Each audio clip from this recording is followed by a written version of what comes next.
Shalom bene data, Yesu nashimwe cyane aka kanya nanone nongeye kubasuhuza mu izina ry'umwami wacu Yesu Kristo. Imana y'amahoro ibane namwe.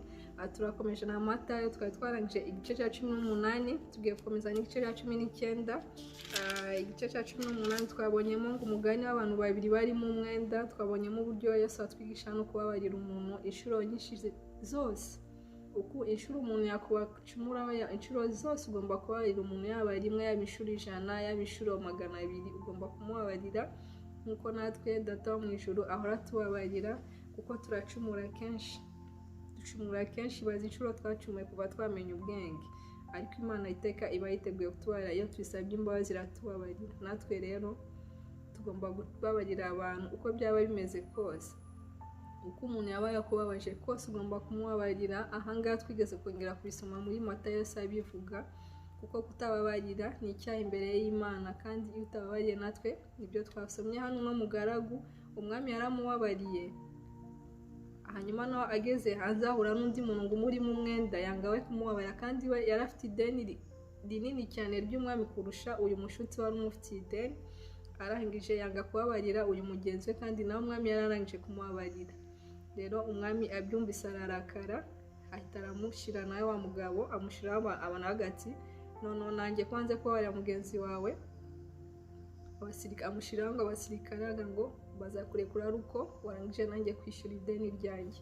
Rero ni ukuvuga ngo Imana itubabarira buri kanya, buri segonda, ko twe turacumura cyane abantu, yaba mu bitekerezo, yaba mu bikorwa, yaba mu byo tuvuga, pe turacumura kenshi, kandi iteka iyo dusabye Imana imbabazi iratubabarira. Natwe rero tugomba kubabarira abantu, kandi ngo tubabarire tubikuye ku mutima, atari ukuvuga gusa ku munwa ngo ndakubabarira, ariko mu mutima ugasigarana cya kintu, ukaguma umutekerezaho, ukaguma umubona ukumva uramurakariye cyangwa uramwanze. Oya, ngo umubabarire ubikuye ku mutima. Rero tugiye gukomeza n'igice cya 19, aravuga ngo ibyo gusenda umugore. Yesu arangije ayo magambo ava i Galilaya ajya mu gihugu cy'Iyudaya hakurya ya Yorodani. Abantu benshi baramukurikira, abakirizayo. Abafarisayo baza aho ari, baramugerageza, baramubaza bati, mbese amategeko yemera ko umuntu asenda umugore we amuhora ikintu cyose? Nawe arabasubiza ati, ntimwari mwasoma yuko iyabaremye mbere yaremye umugabo n'umugore, ikababwira iti, nicyo gituma umuntu azasiga se na nyina akabana n'umugore we akaramata, bombi bakaba umubiri umwe. Bituma batakiri babiri, ahubwo babaye umubiri umwe. Nuko icyo Imana yateranyije hamwe umuntu ntakagitandukanye. Amen.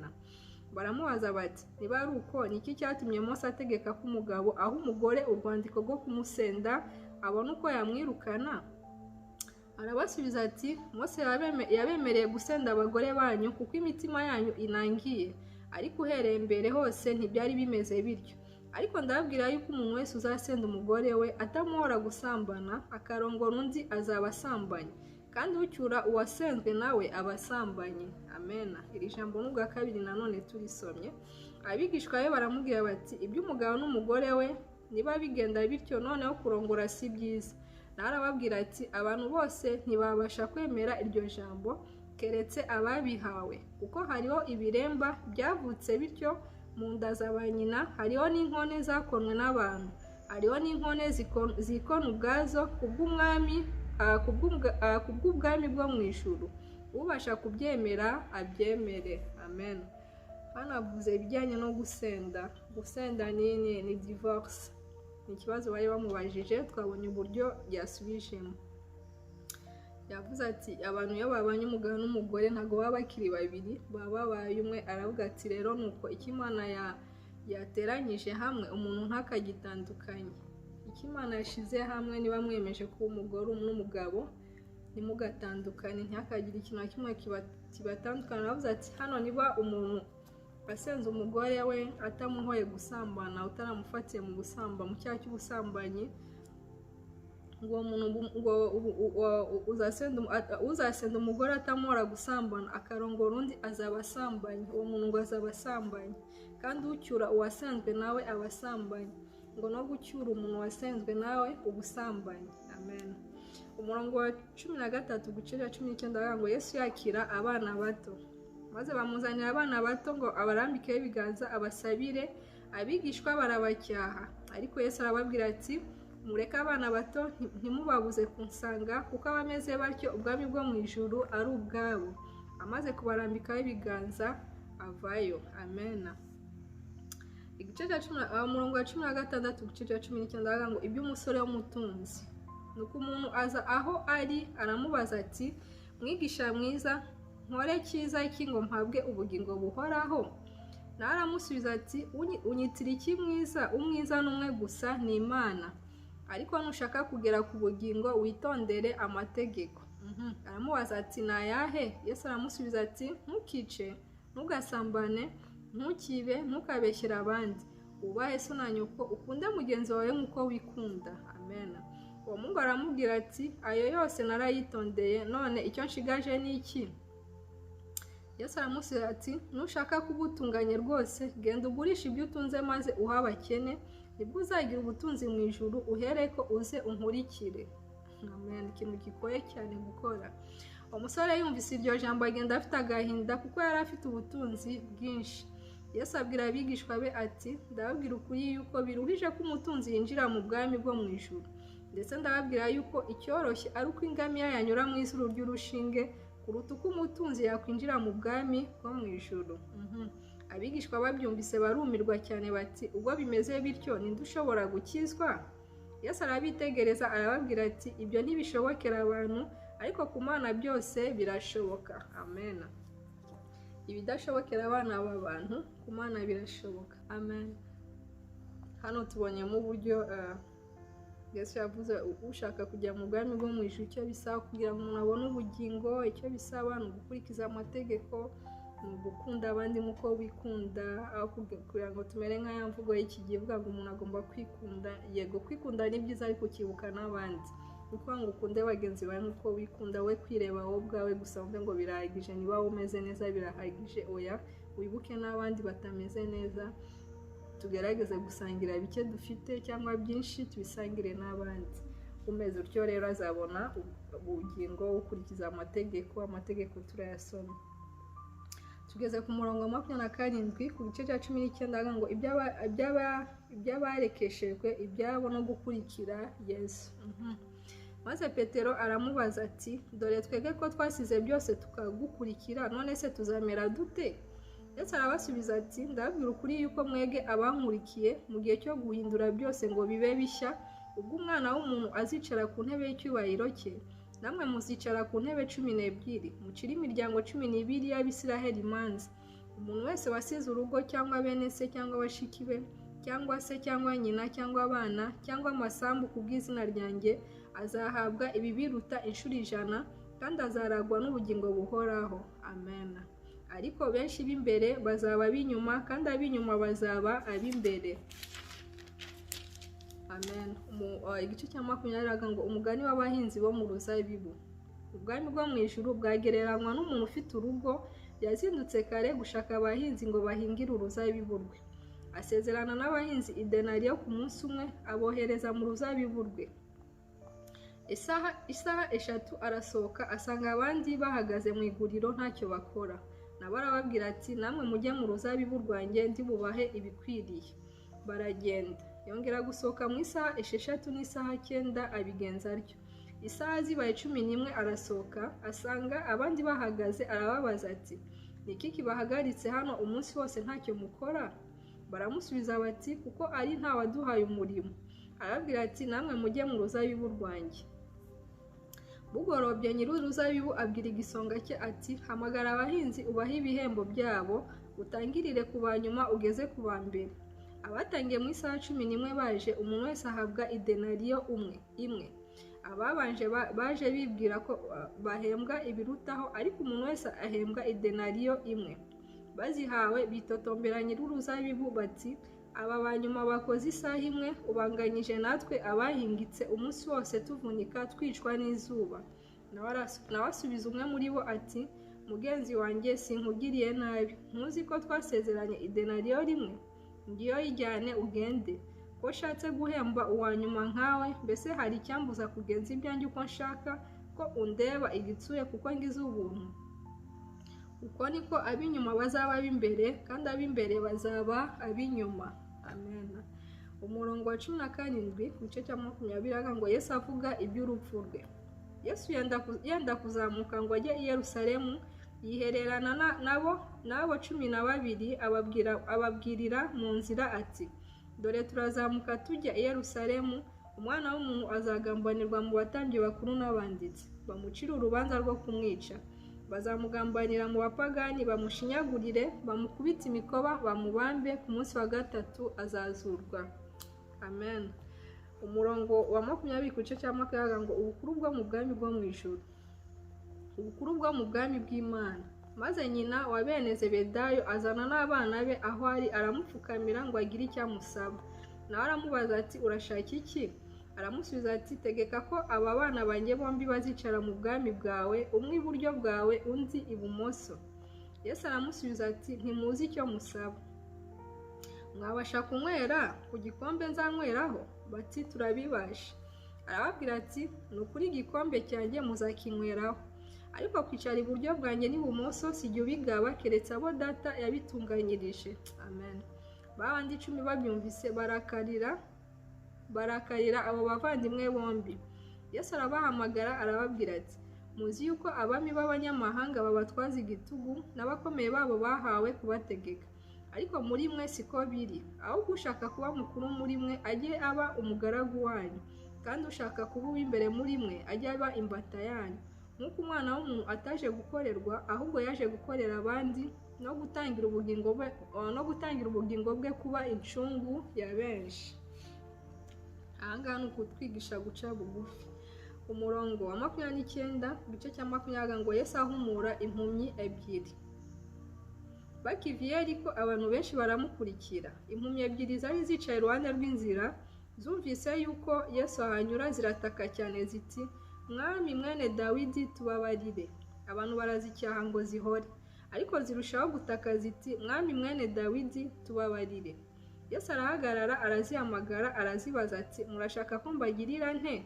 Ziramusubiza ziti, Mwami amaso yacu ahumuke. Yesu azigirira imbabazi, akora ku maso yazo, uwo mwanya zirahumuka, baramukurikira, amen. Igice cya 21 ngo Yesu agiye Yerusalemu ahetswe n'indogobe. Bageze bugufi bwa Yerusalemu bajya i Betifage ku musozi wa Elayono. Maze Yesu atuma abigishwa 2 arababwira ati, mujye mu kirorero kiri imbere, uwo mwanya muri bubone indogobe izirikanye n'iyayo, muziziture muzinzanire. Ariko niyagira umuntu ubabaza ijambo, mumubwire muti, databuja niwe uzishaka, maze arahera ko azibahe. Ibyo byabereyeho kugira ngo ibyavuzwe n'umuhanuzi bisohore ngo, mubwire umukobwa w'i Siyoni muti, dore umwami wawe aje aho uri, ari uw'ineza, ahetswe n'indogobe n'icyana cy'indogobe. Babigishwa baragenda bakora nk'uko Yesu yabategetse, bazana indogobe n'iyayo, baziteguraho imyenda yabo, ayicaraho. Haza rubanda rwinshi, abenshi muri bo basasa imyenda yabo mu nzira, abandi baca amashami y'ibiti bayasasa mu nzira. Itara ry'abantu bamushagaye bararangurura bati, Hoziyana mwene Dawidi, hahirwa uje mu izina ry'Uwiteka, Hoziyana ahasumba hose, amen. Ageze i Yerusalemu ab'umurwa bose barashika, barabaza bati, uriya ninde? Barabasubiza bati, ni umuhanuzi Yesu w'i Nazareti y'i Galilaya. Umurongo wa 12 ku gice cya 21 ngo Yesu yirukana abaguriraga mu rusengero. Nuko Yesu yinjira mu rusengero rw'Imana, yirukanamo abaruguriragamo bose, yubika ameza y'abavunjaga ifeza n'intebe z'abaguraga inuma. Arababwira ati, byanditswe ngo, inzu yanjye izitwa inzu yo gusengerwamo, ariko mwege mwahinduye isenga y'abambuzi. Nuko impumyi n'ibirema bamusanga mu rusengero arabakiza. Ariko abatambyi bakuru n'abanditsi babonye ibitangaza akoze n'abana bavugiye mu rusengero amajwi arenga bati, Hoziyana mwene Dawidi, bararakara, baramubaza bati, aho urumva ibyo aba bavuga? Yesu arabasubiza ati, ntimwari mwasoma ngo mu kanwa k'abana bato nabo nka wabonye mu ishimwe ritagira inenge? Arabasiga asohoka mu murwa ajya i Betaniya ararayo. Umurongo wa 18 ku gice cya 21 aravuga ngo Yesu avuma igiti cyitwa umutini. Bukeye bwaho mu gitondo kare asubira mu murwa arasonza. Abona umutini iruhande rw'inzira arawegera, asanga utariho imbuto keretse ibibabi gusa. Arababwira ati, ntukere imbuto iteka ryose muri ako kanya uruma. Abigishwa babibonye baratangara bati, mbega uhereye ko wuma muri ako kanya? Yesu arabasubiza ati, ndababwira ukuri yuko mufite kwizera mudashidikanya mutakora nk'iby'umutini gusa, ahubwo mwabwira n'uyu musozi muti, shinguka utabwe mu nyanja, byabaho, kandi ibyo muzasaba mwizeye muzabihabwa byose. Amen. Hano nanone ijambo kwizera ni ikintu gikomeye cyane. Umurongo wa 23 ku gice cya 21 ngo abatambyi babaza Yesu aho yakuye ububasha bwe. Yinjiye mu rusengero, abatambyi bakuru n'abakuru b'ubwo bwoko baza aho ari yigisha, baramubaza bati, ufite butware ki bugutera gukora ibyo? Ninde wabuguhaye? Yesu arabasubiza ati, nanjye reka mbabaze ijambo rimwe, nimurinsubiza nanjye ndababwira ubutware buntera kubikora. Kubatiza kwa Yohana kwavuye he? Ni mu ijuru cyangwa ni mu bantu? Nuko biburanya mu mitima yabo bati, nituvuga yuko kwavuye mu ijuru, aratubaza ati, niki cyababujije kumwemera? Nituvuga yuko kwavuye mu bantu, ntidutinya ko abantu batugaya kuko bose bemera ko Yohana ari umuhanuzi. Niko gusubiza Yesu bati, ntitubizi. Narababwira ati, nuko rero nanjye simbabwira ubutware buntera gukora ibyo.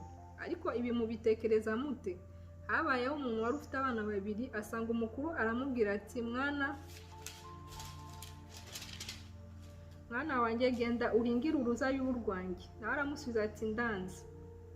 Maze hanyuma arihana aragenda. Se asanga uwa kabiri amubwira atyo, nawe aramusubiza ati, ndagiye data. Ariko ntiyajyayo. Muri abo bombi ninde wakoze icyo se ashaka? Baramusubiza ati, ni uwa mbere. Yesu arababwira ati, ndababwira ukuri yuko abakoresha bikoro n'abamaraya babanziriza kwinjira mu bwami bw'Imana. Dore Yohana yaje muri mwe agendera mu nzira yo gukiranuka, ntimwamwemera, nyamara abakoresha bikoro n'abamaraya bo baramwemeye. Ariko nubwo mwabibonye mutyo, ntimurakihana ngo mumwemere. Umurongo wa 33 ku gice cya 21 ngo umugani w'abahinzi bimye shebuja imyaka ye. Mwumva undi mugani. Habayeho umuntu wari ufite urugo, atera uruzabibu azitiraho uruzitiro, acukuramo urwina, yubakamo umunara, asigamo abahinzi, ajya mu kindi gihugu. Nuko igihe cyo gusarura cyenda kugera, atuma abagaragu be ku bahinzi ngo babahe imbuto ze. Maze abahinzi bafata abagaragu be, umwe baramukubita, undi baramwica, undi bamutera amabuye. Yongera gutuma abandi bagaragu baruta abambere nabo babagira batyo. Hanyuma batumaho umwana we ati, bazubaha umwana wanjye. Maze abahinzi babonye mwene shebuja baravugana bati, uyu niwe mutware, nimucyo tumwice ubutware bubu bwacu. Nuko baramufata bamwirukana mu ruzabibu baramwica. Mbese nyiri uruzabibu naza abo bahinzi azabagenza ate? Baramusubiza ati, abo bagome azabarimbura bibi, maze uruzabibu arusigemo abandi bahinzi bazajya bamuha imbuto zarwo igihe cyazo. Yesu arababaza ati, ntimwari mwasoma mu byanditswe ngo, ibuye abubatsi banze niryo ryahindutse irikomeza imfuruka? Ibyo byavuye ku Uwiteka kandi n'ibitangaza mu maso yacu. Nicyo gitumye mbabwira yuko ubwami bw'Imana muzabunyagwa, bugahabwa ishyanga ryera imbuto zabwo.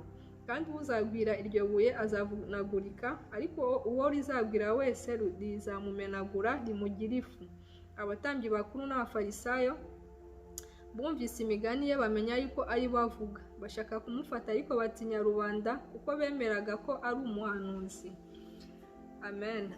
Igice cya 22 ngo umugani w'ubukwe bw'umwana w'umwami.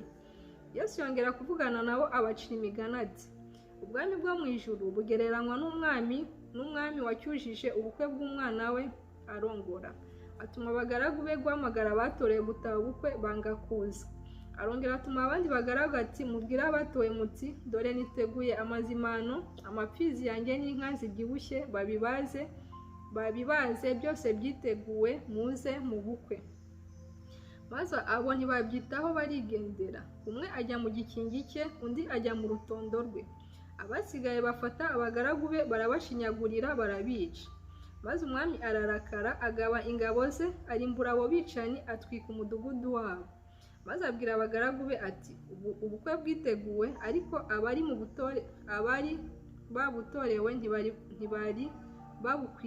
babutorewe ntibari babukwiriye.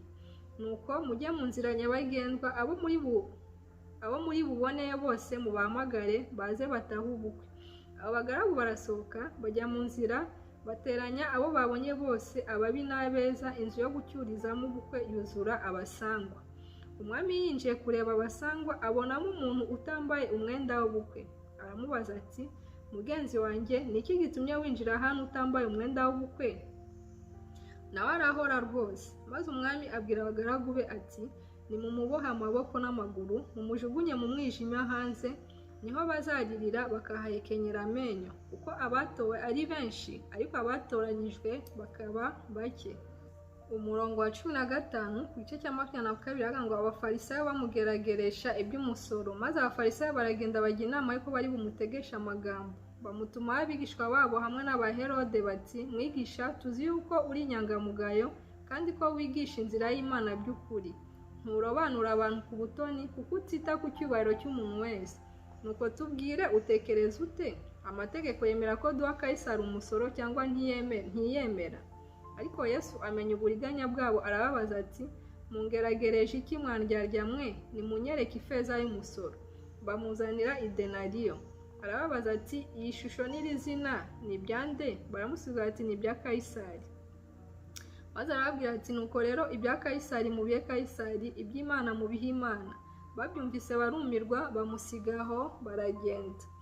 Umurongo wa 23 igice cya 22 aravuga ngo Yesu asubiza abasadukayo ibyo kuzuka.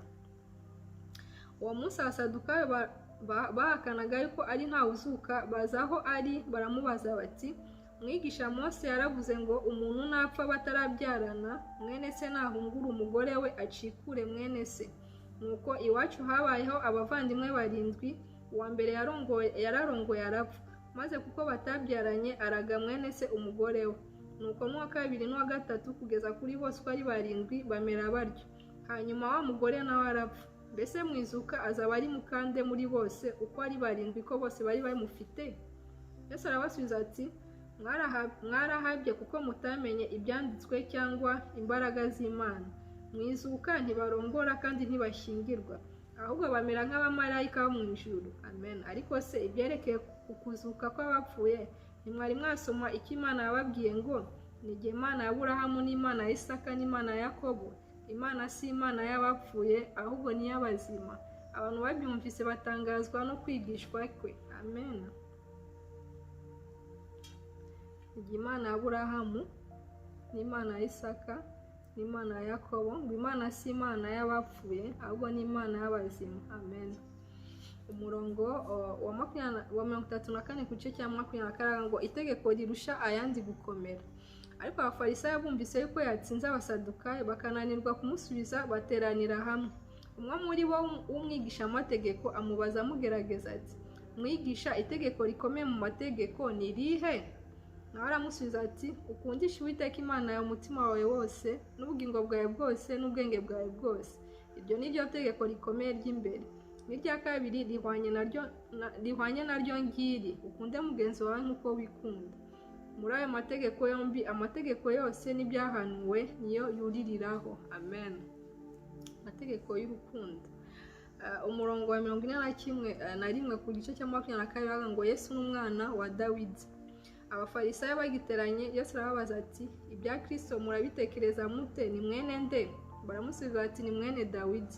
Arababaza ati, nuko rero niki cyatumye Dawidi yabwirijwe n'Umwuka amwita umwami we ati, Uwiteka yabwiye umwami wanjye ati, icara iburyo bwanjye ugeze aho nzashyirira abanzi bawe munsi y'ibirenge byawe. Nuko ubwo Dawidi amwita umwami we, none abasha ate no kuba umwana we? Amen. Ntihagira umuntu wabasha kumusubiza ijambo, ndetse uhereye uwo munsi nta muntu watinyutse kongera kugira icyo amubaza. Amen. Amen. Amen. Reka tugarikirize kuri iki gice cya 22. Turazakomeza n'igice cya 23 nyuma. Imana ikomeze kubarinda. Amagambo ari muri Matayo ni amagambo meza cyane kandi asobanutse, ari mu bwenge. Twabonye uburyo Yesu akunda n'ubundi gukomeza kwigishiriza cyane mu migani. Imana ikomeze kubaha umugisha no kubarinda. Naho ubutaha.